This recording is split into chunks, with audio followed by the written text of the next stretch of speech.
This YouTube channel does not promote any violent, harmful, or illegal activities. All content provided by this channel is meant for an educational purpose only.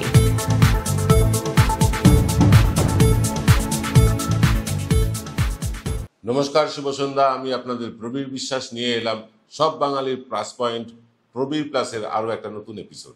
আজকে টেলিভিশনের পেছনে কি হয়, টেলিভিশনে যে বিভিন্ন debate দেখেন আপনারা, বিভিন্ন অনুষ্ঠান দেখেন, তার পেছনে কি হয় তার অভিজ্ঞতার কথা বলবো। দীর্ঘ 300 এপিসোড আমি টেলিভিশনের পর্দায় কাটিয়েছি বিভিন্ন চ্যানেলে, এবং বিভিন্ন চ্যানেলে যাবার সুবাদে তার পেছনের ঘটনাগুলো আজ আপনাদের জানাবো। তবে তার আগে আপনাদের দেখাবো একটি ভিডিও ক্লিপ। হামিদ মীর। হামিদ মীর হচ্ছেন পাকিস্তানের একজন সর্বজন শ্রদ্ধেয় সাংবাদিক, মূলত যুদ্ধের কভারেজ করেন এবং তার খ্যাতি সারা বিশ্বে খ্যাত। তিনি আমাদের দেশেরও বেশ কিছু টেলিভিশন চ্যানেলে তিনি অংশগ্রহণ করেন, এবং হামিদ মীরের বক্তব্য সারা পাকিস্তান তো বটেই, সমস্ত পৃথিবীতে সমাদৃত হয়। সেই হামিদ মীরের বক্তব্য শুনে নিয়ে আসবো আজকের অনুষ্ঠানে। देखे अर्नब गोस्वामी जब एनडीटीवी में था ना, तो 20-22 साल पहले, तो पहली दफा मैं जब उसके शो पे गया दिल्ली में। अच्छा। तो वो एक जर्नलिस्ट था। फिर वो एनडीटीवी छोड़ के टाइम्स नाउ में चला गया। हाँ। तो भी मैं उसके शो में जाता रहा पाकिस्तान से। वो मुझे फोन करता था, हामिद भाई। तो जो भी हमें भाई कह दे तो हम उसके चक्कर में आ जाते हैं। सही बात है। हाँ। तो मैं उसके प्रोग्राम में चला जाता था। फिर जब उसने ये रिपब्लिक टीवी शुरू किया और मुझे पता चला कि इसमें राजीव चंद्रशेखर जो बीजेपी का लीडर है, हाँ। उसकी इन्वेस्टमेंट है, और फिर जब मुझे बहुत से लोगों ने बताया कि अर्नब गोस्वामी साहब Pakistani intellectuals, politicians and journalist, Arnab Goswami हमें पैसे देके कहता है कि इंडिया को गाली निकालो। अच्छा। मैंने कहा क्या? वो कहता है कि इंडिया को गाली निकालो इंडियन टीवी चैनल पे। उन्होंने कहा हाँ, और हम निकालते हैं और हमें बहुत पैसे मिलते हैं। Oh my God. मैंने कहा तो ये क्यों गाली निकलवाता है? कहते हैं वो फिर जो है ना 3 मिनट हमें देता है, हाँ। इंडिया बैशिंग के, हाँ। 10 मिनट फिर पाकिस्तान बैशिंग करता है, उसकी रेटिंग ऊपर चली जाती है। तो मैंने फिर ना उसके शो में जाना बंद कर दिया। हाँ, that makes sense। तो ये अब जब मामला शुरू हुआ तो एक दिन उसने कह दिया जी कि रावलपिंडी तबाह हो गया। हाँ। तो मैंने जाकर रावलपिंडी चेक किया और फिल्म बनाई और पोस्ट कर दी, जैसे कव्वाद टाइप सिचुएशन। हाँ। तो वह उस पे वो नाराज हो गए। तो अब वो जर्नलिस्ट तो है नहीं है, तो मैं उनको क्या जवाब दूं? শুনলেন আপনারা হামিদ মীরের বক্তব্য। তিনি বলছেন ভারতীয় অ্যাঙ্কার অর্ণব গোস্বামী তাকে ভারত বিরোধী কথা বলার জন্য উস্কে দিতেন, যাতে তার চ্যানেলের টিআরপি জমে যায়। এটা কিন্তু শুধু অর্ণব গোস্বামী করেন এমনটা না। যতগুলো ন্যাশনাল টেলিভিশন চ্যানেলে আমি গিয়েছি, প্রত্যেকটি টেলিভিশন চ্যানেলে কিন্তু অ্যাঙ্কাররা এই কাজটা করে থাকেন। অর্থাৎ আমরা যখন ধরুন এখান থেকে নয়ডাতে বেশিরভাগ স্টুডিও, কয়েকটি বম্বেতেও আছে। যখন ধরুন আমি নয়ডার কথা বলছি, যখন নয়ডা যেতে হয় তখন কি করে এই চ্যানেলগুলো প্রথমে আপনার সাথে কথা বলবে, কথা বলে আপনার সাথে দিনক্ষণ ঠিক করে নেবে, তারপরে আপনাকে সেই দিন সকালবেলা গাড়ি পাঠাবে, এবং তার আগে ইমেলে আপনাকে এয়ারপ্লেনের টিকিটটা পাঠিয়ে দেবে।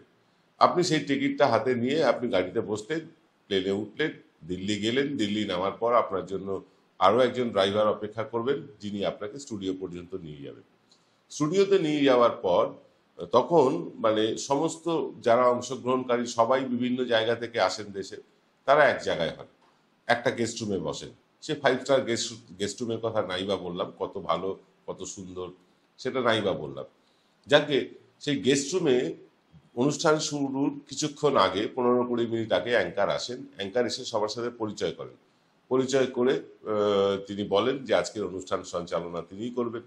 রাজনৈতিক দলেরা তাদের রাজনৈতিক দলের পরিচয় দেন, বিশ্লেষকেরা তাদের পরিচয় দেন।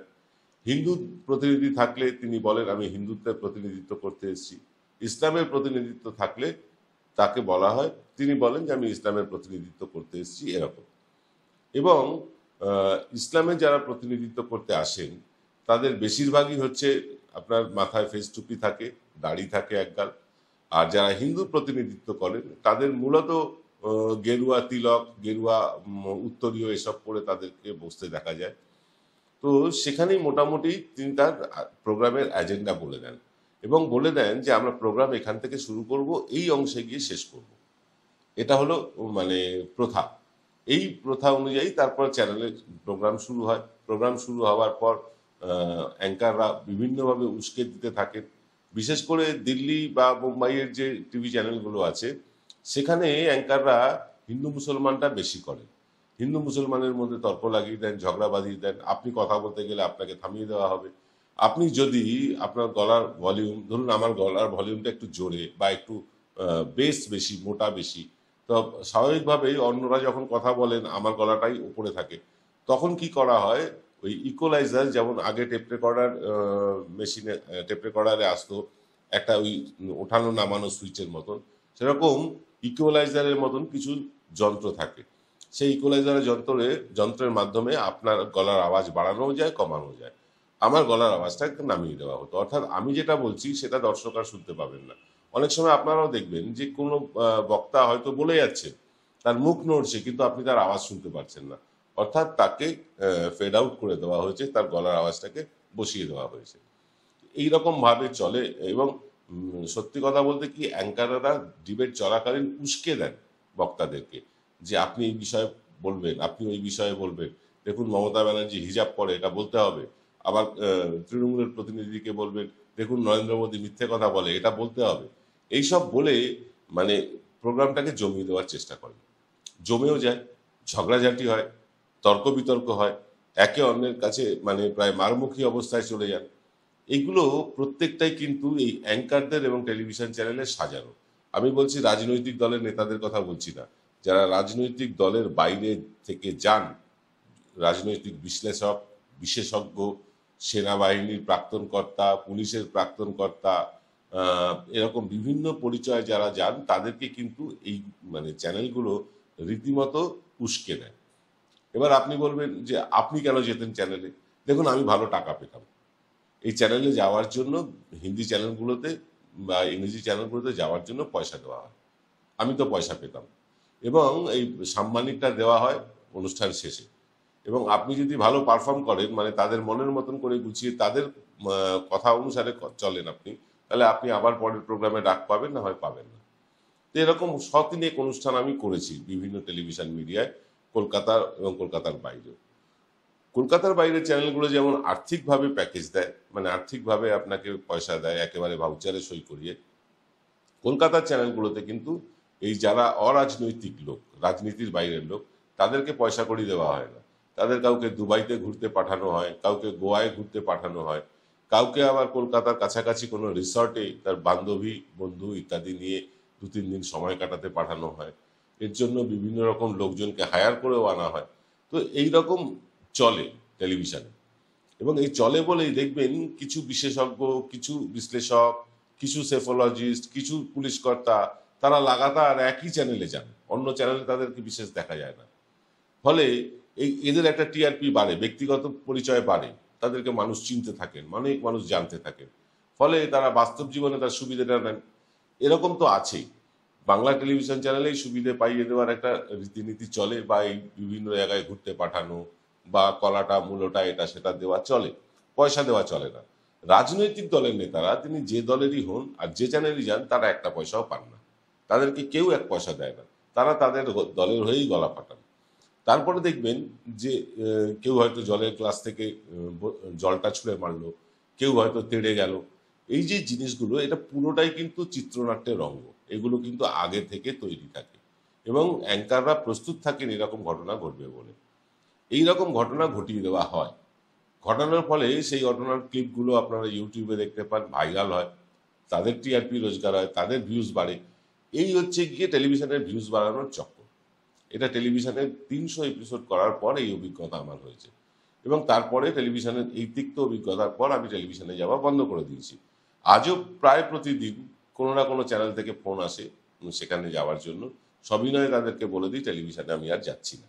তো এই রকম ঘটনা টেলিভিশনে চলে।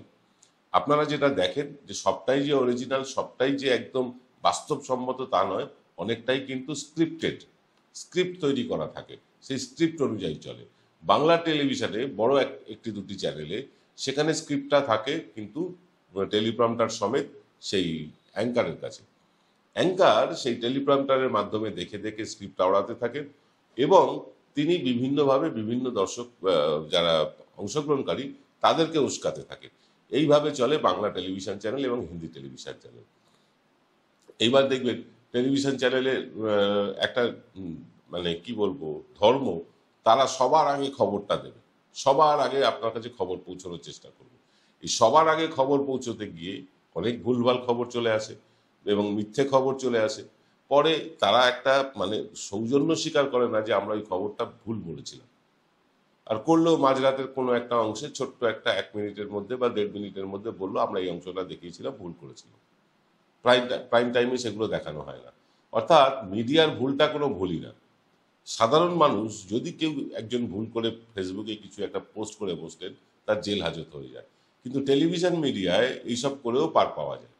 এই যে টেলিভিশন মিডিয়ায় যে ছবিটা আপনি দেখছেন, এই মুহূর্তে যে অ্যাঙ্কারদের ছবি দেখছেন, আপনার কি মনে হয় যে এই অ্যাঙ্কারেরা প্রত্যেকেই খুব মানে যুক্তিযুক্তভাবে অ্যাঙ্কারিং করেন? না। নিরপেক্ষভাবে অ্যাঙ্কারিং করেন? না। এরা রীতিমতো বিজেপির এজেন্ডা চালান। বিজেপির কাছ থেকে প্রতিদিন সকালবেলা, বলা ভালো প্রধানমন্ত্রীর অফিস থেকে প্রতিদিন সকালবেলা এইসব চ্যানেলগুলোতে এজেন্ডা চলে যায় যে আজকে এই এজেন্ডার উপর ডিবেট হবে, এই এজেন্ডার উপরে কথা বলতে হবে। সারাদিন ধরে সেই এজেন্ডা চলতে থাকে এবং এর প্রমাণ বহু লোক দিয়েছেন, এর আগে বহুবার বলেছেন যে এই অ্যাঙ্কারদের কাছে বা মিডিয়ার কাছে এই ধরনের নির্দেশ আছে, সেই নির্দেশ অনুযায়ী চলেন, তাই তাদের হয়তো গদি মিডিয়া বলা হয়। তো এইরকম ভাবে চলতেই থাকে, আর আমি আপনি বোকা হতে থাকি। আমি আর আপনি ভাবি যে তৃণমূল, বিজেপি, কংগ্রেস, সিপিএম এরা কি লড়াইটাই না লড়ছে টেলিভিশনে। কিচ্ছু লড়াই না, সবটা সাজানো গোছানো। লড়াইটা হয়তো তারা আন্তরিকভাবে লড়েন, কিন্তু পুরো লড়াইটাকে লড়িয়ে দেওয়া হয়। এই লড়াইটাকে লড়ানোর একটা প্রচেষ্টা টেলিভিশন চ্যানেলের পক্ষ থেকে থাকে। তারপরে তো মিথ্যে খবর আছেই, যে বিভিন্ন জায়গার খবর। আমরা বালাকোটের পর সময় দেখেছি অনেক মিথ্যে খবর বেরিয়েছিল, ভিডিও গেমস দেখিয়ে যুদ্ধের ছবি দেখানো হয়েছিল, এরকম অনেক কিছু আছে। আমরা রাওয়ালপিন্ডি দখল করে নিয়েছি, শুনলেন হামিদ মিরের কথা। আমরা করাচি আক্রমণ করে ফেলেছি। এরকম বিভিন্ন সত্যি মিথ্যে কথা মিডিয়ার মাধ্যমে ছড়ানো হয়, কিন্তু মিডিয়ার কোনো শাস্তি হয় না। আপনার কি মনে হয় না যে মিডিয়ারও শাস্তি হওয়া উচিত? যে অ্যাঙ্কার এই ধরনের মিথ্যে কথা বলবেন, যে টেলিভিশন উপস্থাপক এই ধরনের মিথ্যে কথা বলবেন, তাদের কি অফ এয়ার করে দেওয়া যায় না? যারা লাগাতার মিথ্যে বলেন তাদের চ্যানেল কি বন্ধ করে দেওয়া যায় না? যারা লাগাতার হিন্দু মুসলিম করে বিভেদ বাড়ানোর চেষ্টা করেন তাদের চ্যানেল কি বন্ধ করে দেওয়া যায় না? না, সেই চ্যানেলগুলো বন্ধ হবে না, কারণ তারা সরকারের মদতপুষ্ট। আর আমাদের মতন ইউটিউব চ্যানেল, আমরা যদি কোনো একটা ভিডিও ক্লিপ কারোর কাছ থেকে এনে খবরের একটা অংশ আপনাদেরকে দেখালাম, আমাদেরকে সঙ্গে সঙ্গে কপিরাইট স্ট্রাইক দেওয়া হবে, আমাদের উপর নেমে আসবে খাড়া, আমাদের চ্যানেল হয়ে যাবে বন্ধ। এই চ্যানেল বন্ধ হয়ে যাওয়ার আশঙ্কা থেকেই আমরা এনকে ডিজিটাল থেকে প্রবীর প্লাসে একটা সাবস্টিটিউট তৈরি করেছি, যে এনকে ডিজিটাল যদি কখনো বন্ধ হয়েও যায়, প্রবীর প্লাসটা বন্ধ হবে না, প্রবীর প্লাসটা কিন্তু চলতেই থাকবে। তাই প্রবীর প্লাসটাকে সাবস্ক্রাইব করে রাখুন, আমাদের পাশে থাকুন। আর রাত্রিবেলা আমি আসবো এনকে ডিজিটালের এক্স ফ্যাক্টর নিয়ে, দেখতে ভুলবেন না। এবেলা এই পর্যন্ত, সকলে ভালো থাকবেন, নমস্কার।